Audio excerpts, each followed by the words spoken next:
আপনাকে কেউ হুমকি দিয়েছে, আপনার হাত ভেঙে ফেলবে, পা ভেঙে ফেলবে, অথবা আপনাকে মেরে ফেলবে, অথবা আপনার ফ্যামিলির ক্ষতি করবে।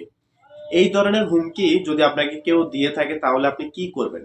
আপনার করণীয় কি? বা যে আপনাকে হুমকি দিয়েছে তার কি শাস্তি হতে পারে?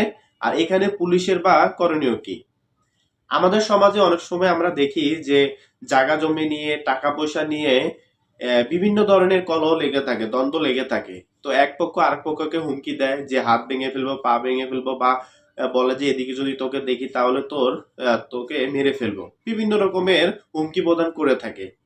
তো এই হুমকি যখন আপনাকে কেউ দেবে তো আপনি কি করবেন? সর্বপ্রথম আপনার সমাজে যে গণ্যমান্য ব্যক্তিবর্গ বসবাস করে, যেমন কলেজের প্রফেসর থাকে, তারপর ডাক্তার থাকে, জনপ্রশাসনের লোকজন থাকে, তাদের কাছে যাবেন। তাদের কাছে আপনার বিস্তারিত হুমকি প্রদান সবকিছু খুলে বলবেন, যে আপনাকে হুমকি দিয়ে সবকিছু তাদের খুলে বলবেন, তাদের নলেজে দেবেন।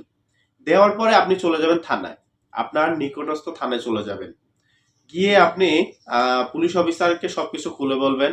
একজন পুলিশ অফিসারকে সবকিছু বলার পর একটা জিডি করবেন।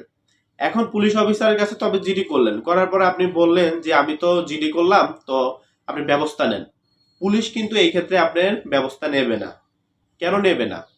এখানে কিছু প্রসেস আছে। এই প্রসেসের মাধ্যমেই কিন্তু ধাপে ধাপে কিন্তু পুলিশ ব্যবস্থা নেবে। তো প্রসেসটা হলো কি, আপনি যখন এই হুমকি প্রদান স্বরূপ যে এই জিডিটা করেছেন, যে আপনাকে হুমকি দিয়েছে, তো সাক্ষী স্বরূপ আপনি তিনজন লোকের নাম ঠিকানা দিতে হবে। যে তিনজন লোক আপনার দেখেছে যে আপনাকে হুমকি দিয়েছে, মারার হুমকি দিয়েছে, ধমক দিয়েছে, তো এই তিনজন লোকের আপনি সাক্ষী স্বরূপ তাদের নাম ঠিকানা সবকিছু দেবেন, বিস্তারিত দেবেন। তো পুলিশ অফিসার কি করবে, বিজ্ঞ আদালতের কাছ থেকে একটা অনুমতি নেবে। তো আপনি যে সাক্ষীদের নাম ঠিকানা দিয়েছেন তাদের থেকে তাদের কাছ থেকে সবকিছু যাচাই বাছাই করানোর জন্যই সবকিছু শুনবে, তদন্ত করবে পুলিশ অফিসার। তো তদন্ত করে তদন্ত রিপোর্ট বিজ্ঞ আদালতের কাছে প্রেরণ করবে।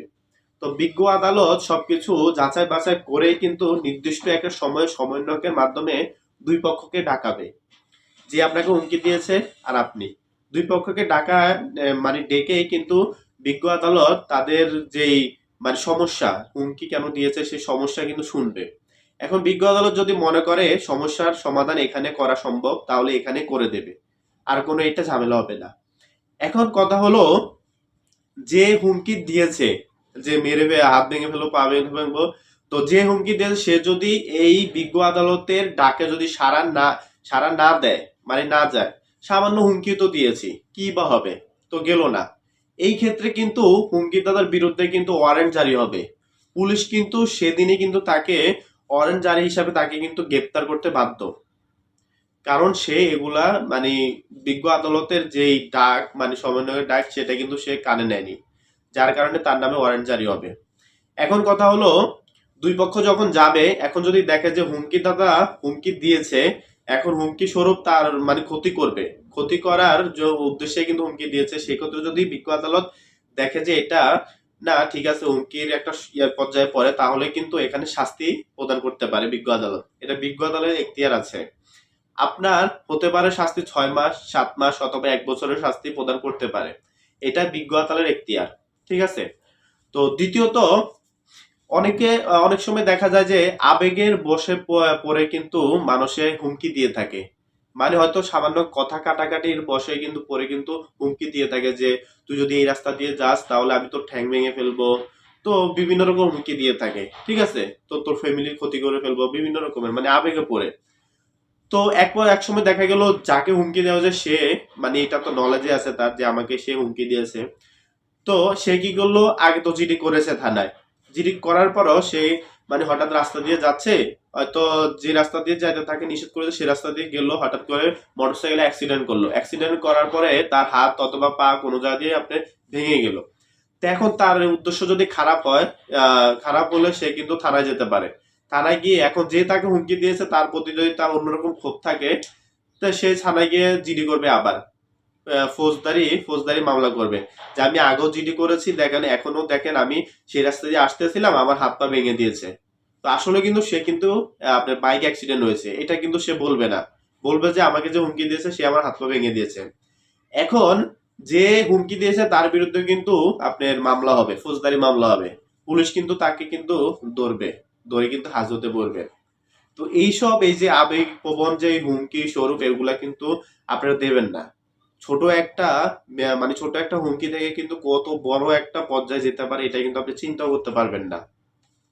তো আরেক সময় দেখা যায় আমাদের সমাজে কিন্তু ছোট বড় অনেক সামান্য বিষয়ে আমরা কি করি, একজন আরেকজনের সাথে ঝগড়া বিবাদ মানে জড়ায় ফেলি। তো ঠিক আছে, আমাদের সমাজে কিছু গণ্যমান্য লোক থাকে, ব্যক্তিবর্গ থাকে, আমরা তাদের কাছে যাই। এখন আপনি যদি তাদের কাছে না গিয়ে তাদের অপেক্ষা না করে আপনি কি করলেন, থানায় চলে গেলেন জিডি করার জন্য। এখন পুলিশ যখন আসবে আপনার এলাকায় অমুক লোককে ধরার জন্য, তখন স্থানীয় যেই আপনার মুরব্বী আছে, জ্ঞানী মানে ব্যক্তিবর্গ আছে, তারা যদি জানতে পারে যে পুলিশ আমাদের এলাকায় কেন আসলো, তো পুলিশ যদি আসে অবশ্যই তারা মাইন্ডে নেবে যে আমরা তো আছি, বিচার করার জন্য তো আমরা আছি, আমাদের আগে তুমি জানাতে, তারপরে পুলিশের কাছে যেতে, মানে পুলিশ কাছে গিয়ে তারপর তুমি ব্যবস্থা নিতে। এখন এই বিষয়টা কিন্তু খুবই জরুরি। আপনি যে সমাজে বসবাস করেন সেই সমাজের গণ্যমান্য ব্যক্তিবর্গের কাছে কিন্তু আপনি বিচার পেতে পারেন। এই বিচারটা কিন্তু অনেক বড় বিচার। এটা অনেকেই আপনারা বুঝেন না, অনেকেই বোঝেন। তো এগুলা এগুলা কিন্তু আপনার এখন না হলে পরে কিন্তু আপনার জন্য বিপদ বয়ে আনবে। এটা যারা বোঝার মানুষ তারা ঠিকই বুঝবেন। তো আপনাদের যারা সমাজের ভিতর অনেক ছোটখাটো বিষয় নিয়ে হুমকি আসতে পারে, তো এটা আপনাদের ভিতরে মীমাংসা করে ফেলবেন। তো আপনি যদি থানায় জিডি করেন, জিডি থেকে হতে পারে এটা মামলা হতে পারে, ফৌজদারি মামলা যদি হতে পারে, তাহলে কিন্তু অবস্থা খুবই খারাপ। থানায় একটা জিডি বাড়লো, আপনি হয়রানি হলেন, দৌড়াদৌড়ি করলেন, মান সম্মান হানি হলো। তো এইসব বিষয়ে আমাদের মানে অনেক কেয়ার করে চলতে হবে, অনেক কেয়ারফুলি চলতে হবে। তো আমাদের ভিতরে একটা সমন্বয় ভাবে কিন্তু আমরা চলাফেরা দরকার দরকার, ঠিক আছে? তো আপনারা যারা এই ভিডিওটা দেখেছেন অবশ্যই আশা করি বুঝতে পেরেছেন, আপনাদের উপকৃত হয়েছে। আর যারা এই বিষয়ে না জানেন তাদের মাঝে শেয়ার করে দিন, তারাও জানুক, তারা এই বিষয়ে সতর্ক হোক। তো ভালো থাকবেন, সুস্থ থাকবেন, সতর্ক থাকবেন। আল্লাহ হাফেজ।